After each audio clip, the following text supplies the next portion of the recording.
And the killing of Charlie Kirk is the latest in a growing list of attacks on political figures, from the attempts on Donald Trump to the killing of Democratic lawmakers in Minnesota. News 13's Elijah Skipper talked with Congressman Chuck Edwards about what this rise in violence means.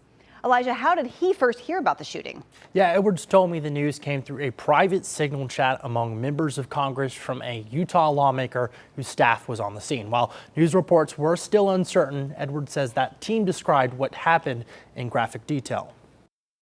My heart goes out to the family of Charlie Kirk.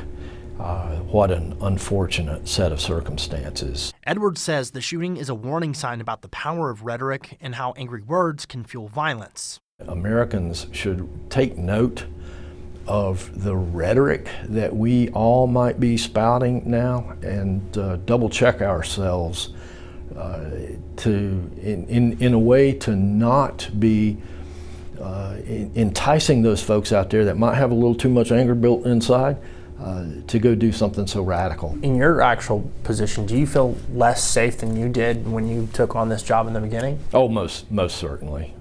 My family feels less safe. I feel less safe. I'm finding myself asking for security in places before where I never thought that I might need security. We're taking more precautions than ever before.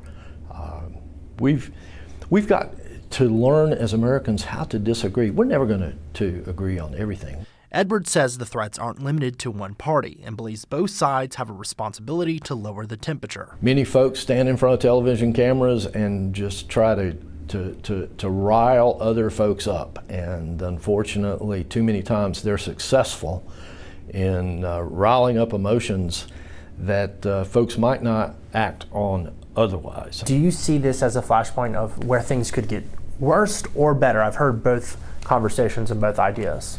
Every moment is a flashpoint. I'm very optimistic about the point that we're at right now. I believe that one of the positive things that could come out of the violence that we've seen in the last few months will be a point that Americans begin to get a bit more reasonable in the way that we have conversation with one another and approach our differences. Capitol Police say threats against members of Congress have more than doubled since 2017. Congressman Edwards says lowering that number starts with his own colleagues to cool their rhetoric and model more civil debate.